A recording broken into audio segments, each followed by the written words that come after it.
House Permanent Select Intelligence Committee member, Republican Congressman from Georgia, Westmoreland, joins us now to talk about what happens next. Congressman, thank you for joining us.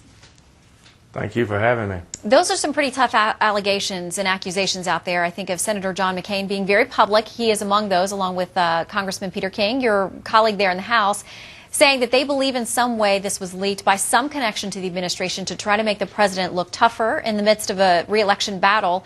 What do you make of those accusations? Well, I think from the House Intelligence Committee and with the Senate Intelligence Committee that those two leaders, chairmen, have made it perfectly clear that what we want is a full, fair, complete investigation and not to politicize it. This isn't about politics. This is about our national security. And so I think they had made that very clear at the press conference. I don't know. I don't believe that it came from the White House, but I certainly believe it came from the executive branch of people that had access to some of this highly sensitive information. We want to play a little bit of what the president's had to say about this week, and he's been very clear that he finds any accusations that he was responsible wrong and offensive. He also had this to say. When this information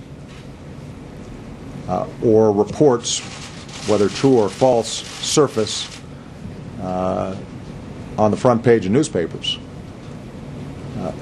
that makes the job of folks on the front lines tougher. My attitude has been zero tolerance for these kinds of leaks and speculation.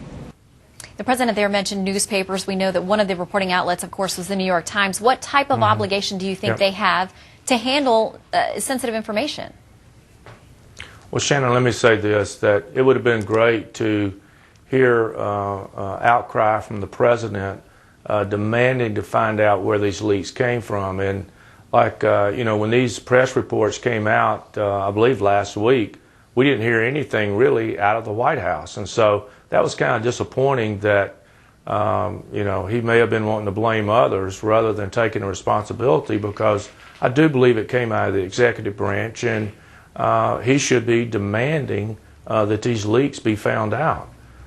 Well, we know that there are two U.S. attorneys appointed by the Attorney General to look into this, and the House Intelligence Committee, according to your chairman, Mike Rogers, will be launching its own investigation as well. Do you think those things are enough? Do you think, just even in order to meet the public, skepticism and demands from the other side of the aisle, do you think it would be wise to have an outside independent counsel? Well, we want a full, fair, complete investigation.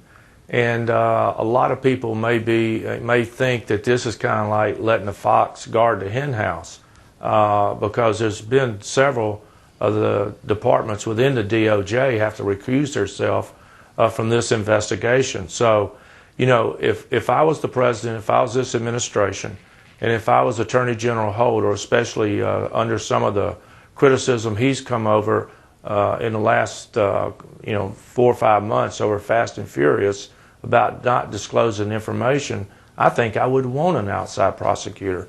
I don't think I would want to take that politicizing of what this investigation is going to be. All right, Congressman Westmoreland of Georgia, thank you, sir, for your time. Thank you, ma'am. All right, we've been